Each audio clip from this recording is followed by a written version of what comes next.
Akala ko kahit beat na naman. Ang pagod na ako sa heartbeat. Cause I love heartbeat and the thing we have done.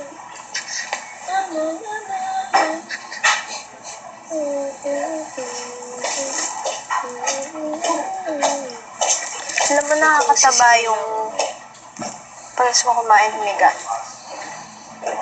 Yan, ito dyan. Magkamamaya nung sisimula. The first challenge. Ligtas. No, not ligtas. For the nominees. Diba there is no ligtas? The Dream Team Challenge na. Ay, may nominees pa eh.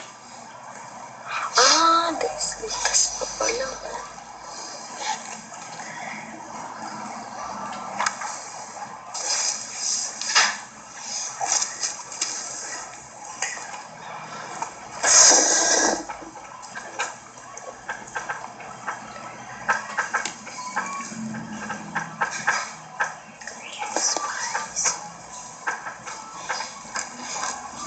Ate, gusto mo mag-ano kayo? Pag-pack. Gusto mo mag-ano kayo? Maglipat kayo. Kasi di ba may hindi na ako. Conservative ba? I Gentleman. want. No house yet. Pag nagkaroon, He only does that to Elise. lipat. Not to the other girl. Di ba sinabi mo na parang ikaw na yung... What about me? Don't do that one. Ha? Pinsan sa trabaho. Pero okay lang kasi buong buhay ko siya nagtrabaho. And why is that not conservative? Hot dog? No, but it's like, if young or 10 or 9 so much, take our short. Gusto niya. It's easy or like, oh, 2 kilos hot Iwan dog. niyo muna doon. Sa inyo yun? Papaano lang. Yun. Hotel yun? Oh, wait, it's Parang not apartment. Tapos doon lang din kayo hotel sa apartment niyo.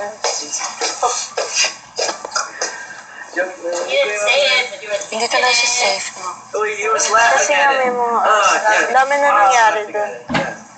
Kasi hindi naman siya sa ano lang siya. But you know how you feel it eh.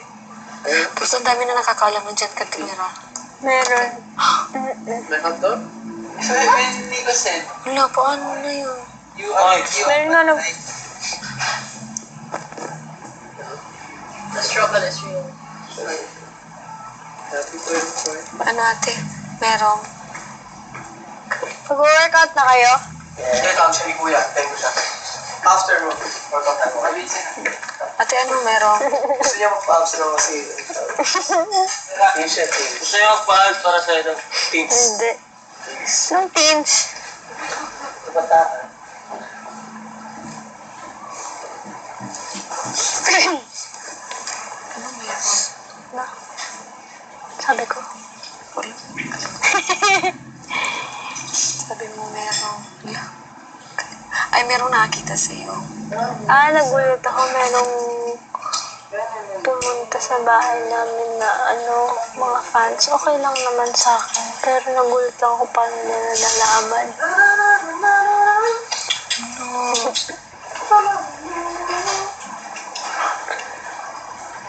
May naghihintay doon. Wala naman. Hindi naman ganun. Bihira lang yung nangyaring ganun. Yung bibigay ng mga regalo. Isang beses. Nakatakot naman. Wala kang privacy.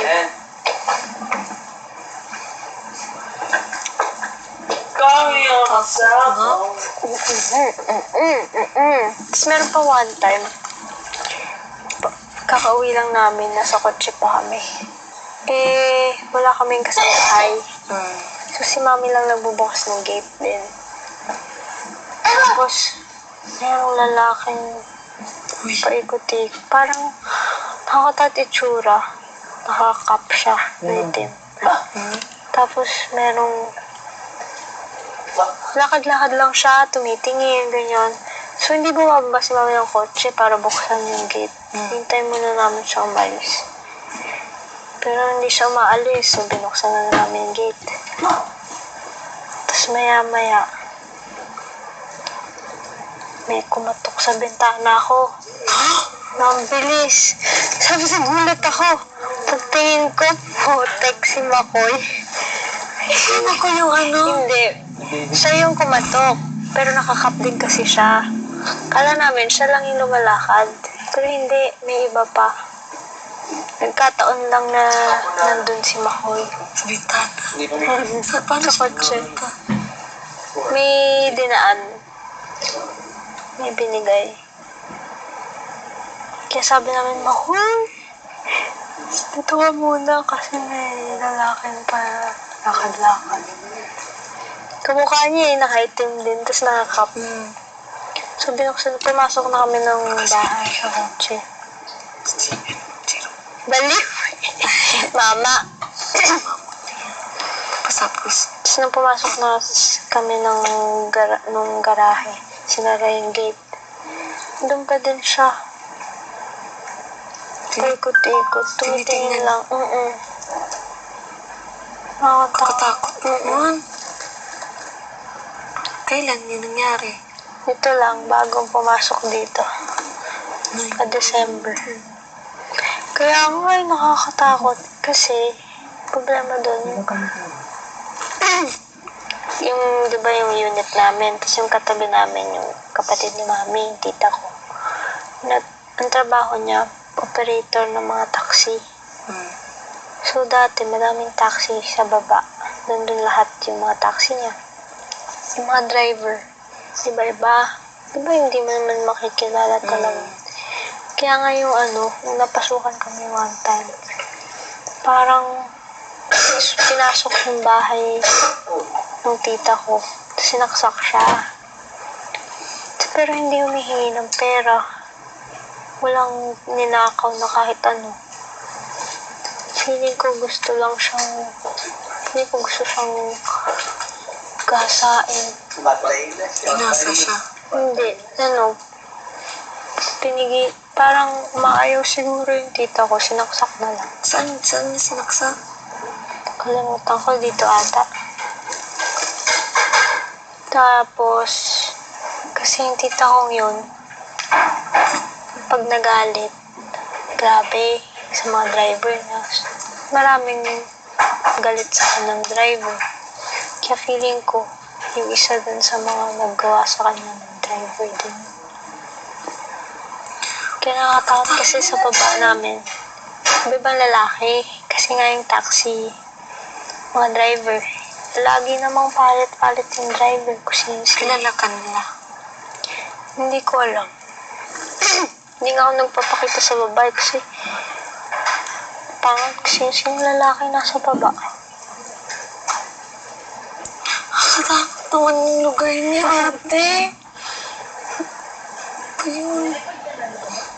Okay sana kahit maguling lugar pero kilala mo yung mga kapitbahay mo. Yun lang kasi problema yung business ng tita ko. Taxi. May mga galit pa nga sa kanya. Mamaya, alam kasi na, alam mo yun, damayan. Magkatabi lang kasi yung bahay na, ay yung kwarto namin. Hindi mo may galit sa kanya. Sa amin din may galit. Kasi alam na magkapatid sila.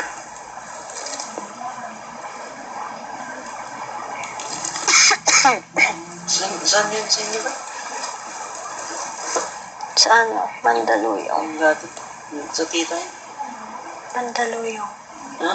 Mandaluyong. Dalawa yun. Mandaluyong. Mandalo. Mandaluyong. Mandalo. Maraming ano doon. Maraming baliw. Tsaka Maraming mga... Ano yung ginawa? Tita mo? Na tita mo na... Ano? saksak. Pinasok sa bahay? Nakakaba naman. Oo eh. Mga ganyan. Sa Sa amin din napasok na pero wala kami sa bahay. Siya lang mag-isa. Ano nawala sa inyo? Tsaka yung ano niya, anak niya. Dalawa. Nakita nga nung anak niya. Na ano? Sinaksak siya. Yung mukha, hindi na. Hindi, nakatakip. Nakakatawa pa nga tinukwento nung bata. Alam na alam niya yung nangyari. Ah, bata pa mo ilan taon? Siguro mga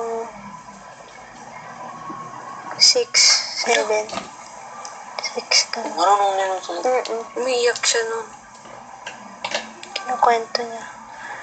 Sinaksak yung mama ko. Ganyan. Hindi daw nanghihingi ng pera eh. Wala daw ninakaw. May galit nga siguro sa May kanya. galit. Kung ganun may nagpaano, may nagutos yun. Siya, may galit nga siya. Galit siya. Kasi nga, yung tita ko operator ng mga taxi. Marami siyang nakakaaway na driver. Grabe pa naman yung magdakdak. Kaya siguro may galit sa kanya.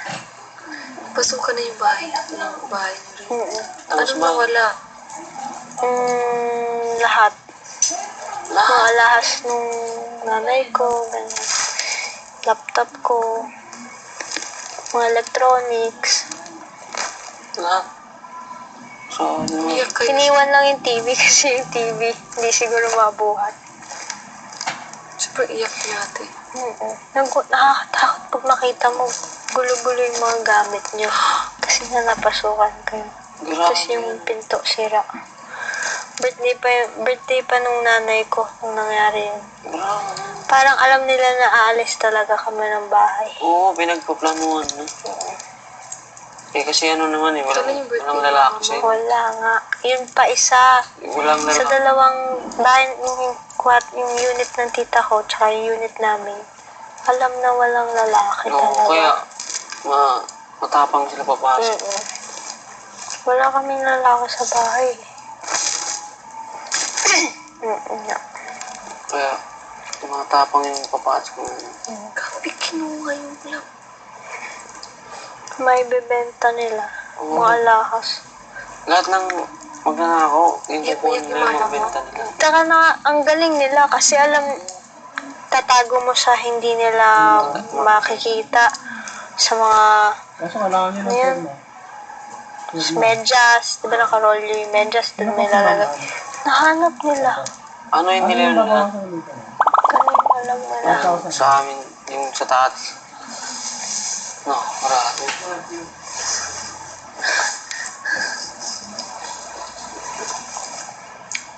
Sa tita ko nga, sa kabila ng bahay. Ganun. Nanawan. Naman yung ate. Iyak na iyak yung mama mo. Oo. Oo. Nahirapan kayo magsimula ulit. Ulit nung time na yun. Hindi na namin na balik yung mga nawala. Yung laptop kong ginagamit ngayon, bigay lang nung Bigay lang. Tapos yung, syempre mga alahas ni mami, galing pa yun sa nanay niya. Mila. Di ba yung may mga tao na pinapalagan yung mga alahas kasi mataas yung nun, yung presyo pag pats matagal pag binenta. Sabi niya yun na nga lang daw ipapamana niya sa akin na wala pa. Grabe mo po na ako. Sakit na. Inside job yun. Taga dun lang yung mga alam nila kung ano. Bago na ano yan. Wala yung ibang taong magnanakaw sa ibang Siguro 2 years ago. Ha? Walang ibang magnanakaw sa ibang sa mga tabi-tabi ng kapitbahay. Oo nga. No? Lahat ng magnanakaw kapitbahay lang. May ibang ibang Magano na kayo. Wala pa Plano yung nga mama mo. lumipat. Kasi kung lilipat kami nang magre-renta ng apartment o condo sa iba, ganun din. Babayad din kami. wala pa kaming parang sayang ba? Ito sa amin eh. Pag nakaipon nga, susunod bahay. Hanggang ngayon doon pa rin kayo. Na, ate, oh my God, kinakabahan, babalik yung mga... Wala talagang ganun. Tiis muna. Ito yung nanay mo ngayon. Siya na mag-isa. Yun nga eh. Kaya nga pero matapang naman kasi yung nanay ko. Kaso, isa lang siyang babae. Walang kasama.